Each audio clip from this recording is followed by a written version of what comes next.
Hey, welcome back to my channel, Soul Tribe. If you are new, my name is Jehan, and this is going to be a new series called For Your Well-Being by Jehan Tarot, what you and I need to know for our well-being.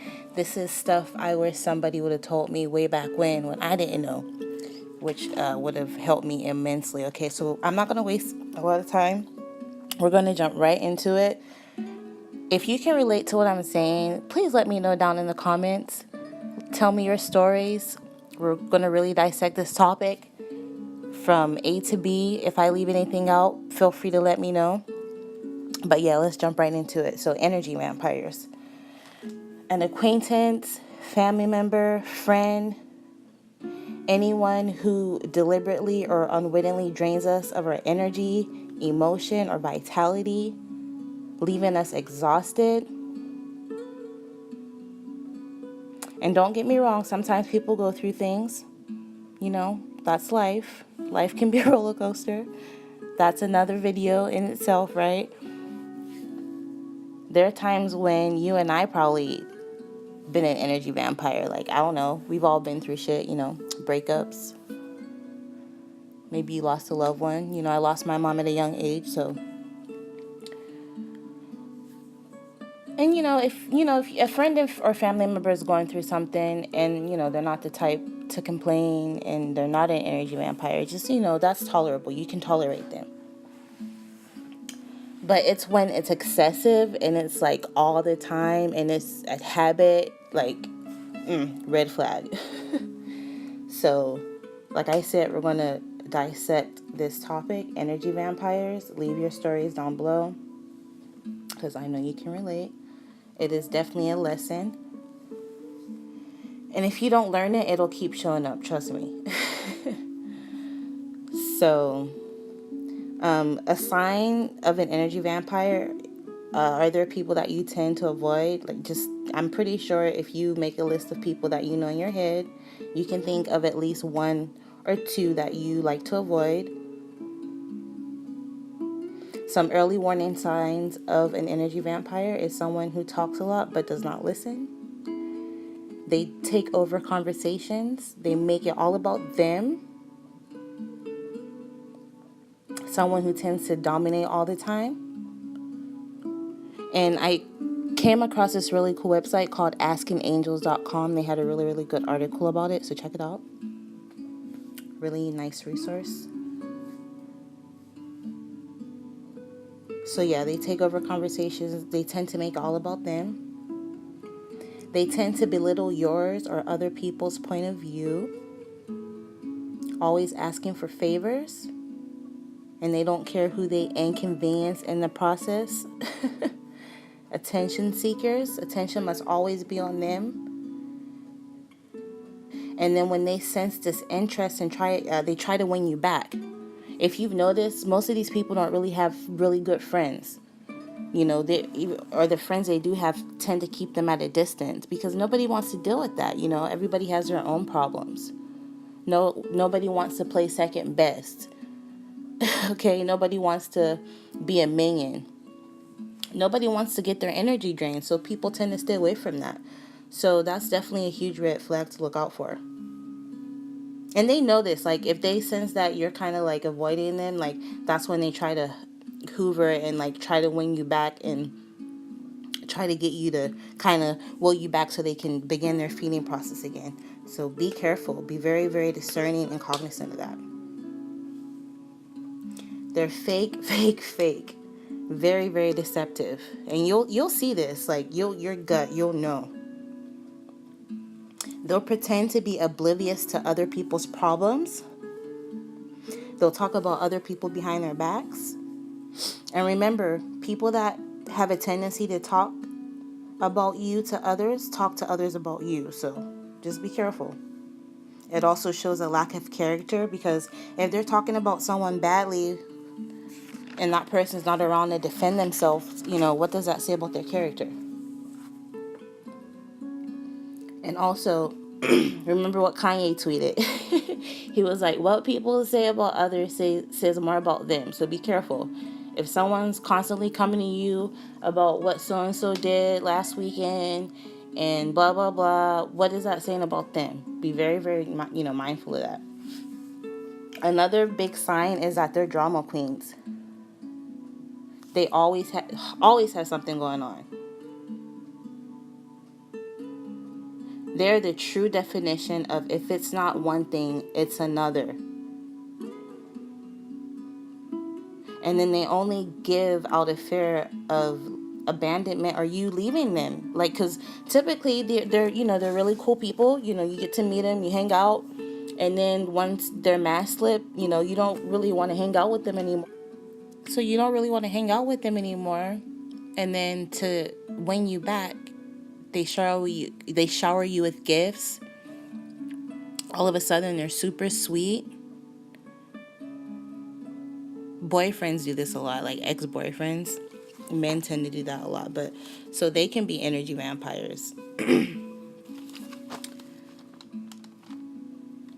But yeah, so just be really, really cognizant of that. How females are energy vampires too. We all have female friends, who are energy vampires, family members, our mother-in-law.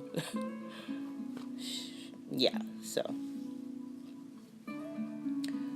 I want to talk more about the early warning signs of energy vampires. Like I said, if you can spot one, the earliest you can spot one, the earliest you can dip. Like, if you're in a situation where you are just stuck with them, like you live together, maybe it's a family member, maybe you guys work together, we'll talk about that later. But right now, if this is like a friend or like, someone you just met, like if you're dating, even if I don't know if you're interviewing employees or if you're the one being interviewed, you don't want to work for a narcissist or an energy vampire. So, it goes both ways, right? So, we're going to talk about early warning signs, how you can spot one early, and just know so that you can protect yourself and protect your energy. So, sometimes we don't even know how it begins because these people find their prey by seeking out, ideally and preferably, people with a giving, sympathetic or empathetic nature, especially towards them and their problems. So the EV, being the energy vampire, refers to them as EV. They first try to form a bond or a friendship, and sometimes this is really fast. Like, in dating, they'll try to jump into a relationship. They'll try to move things really, really fast. Or they're in friendship, they'll try to be instant friends. So just be really, watch out for that. You'll know, because our intuition is also the main thing in spotting these people. So they'll try to form a bond or a friendship, instant friends,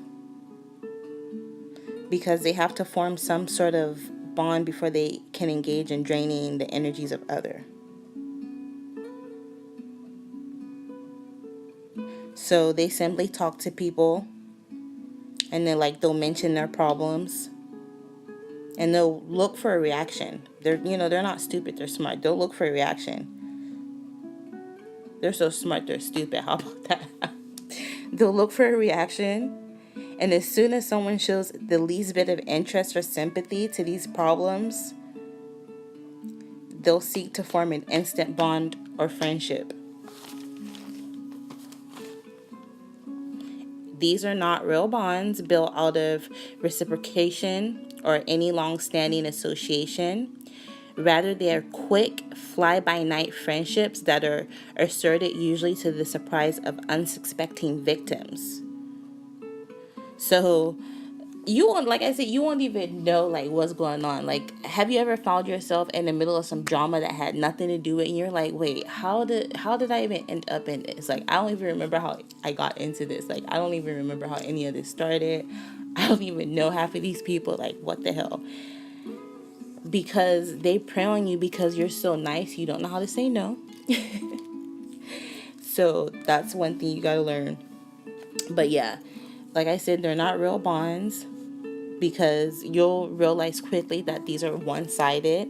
It's always about them, always about where they want to go, what they want to do, what they want to talk about. Yeah, they'll listen to you for like a minute and act like they're listening or they care. They'll be on their phone, or, they'll like be fake nice and fake, smile, but don't fall for it. So in the EV's head, you guys may be besties. Because, like, they'll form these, like, imaginary bonds with you that you're like, wait, we just met last week. Because you, being a real soul, you actually value friendship.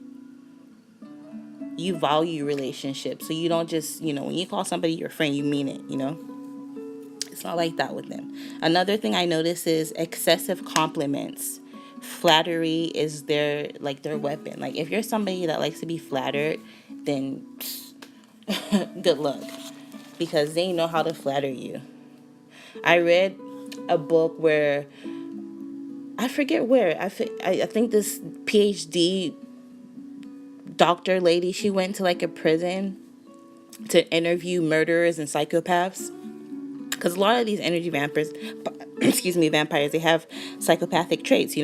So she was like, he was so flattering, and she didn't even realize, because he was so good at it. And this is somebody who had a freaking PhD that, was trained on narcissists and psychopaths and all of these people, and she didn't even realize it, because he was just so cunning and so conniving and so diabolical that the flattering got to her.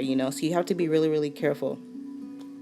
It's a front. It's a front. Trust me. Like, they'll flatter you and give you all these compliments, but when you're not around, it's a totally different story. So there'll be repeated assertions that you are now friends.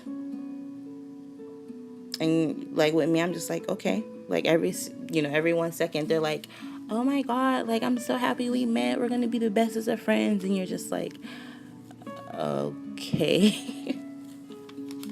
Like, something just doesn't feel right. Something just doesn't, you'll, like, I'm telling you, you'll know. Just listen to your intuition. Don't be fooled. These compliments are used to gain your trust into believing that a real friendship has formed, allowing give and take to have in equal proportions, aka I compliment you and then you let me drain you. And then the EV then goes on to stalk their prey with a list of issues and problems, as if you don't have your own, right? There's just something like, I can't just tell people just my problems. You know what I mean? It's just like, there's this some sense of guilt. I can't just get on here and just, I just can't. You know what I mean? Like, people that only call you when they have issues. They don't call you to check up on you. They don't call to see if you're okay. Hell, they don't even call you to really want to kick it like that, They just, but as soon as they're stressed, they know your number. Like, cut those people out. Like, go no contact, please. Like I said, don't be fooled. These compliments are to gain your trust. They're not real. The fake nice is not real. They don't see you as a soul. They don't see you as a human. They just see you as a tool to use you. Even just talking about them drains me. Wears me all the way out. So yeah, they talk about their problems nonstop. You give them a solution to their problems. They don't want it. To them, they need to be listened to daily.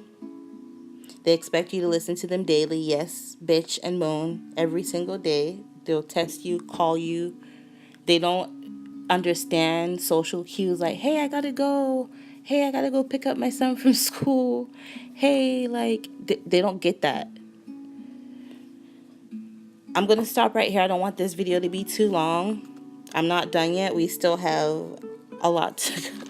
Yeah, we still have like a whole another page to go. So if you enjoyed this, let me know. And if you can relate, let me know. If you like more videos about this, or like more videos talking about things that can help us on our path, let me know, other than tarot, because I have a lot to share. Things, like I said, that I wish someone would have told me way back when. So yeah, make sure you guys like, comment, and subscribe, and you guys will see me in my next video. Bye.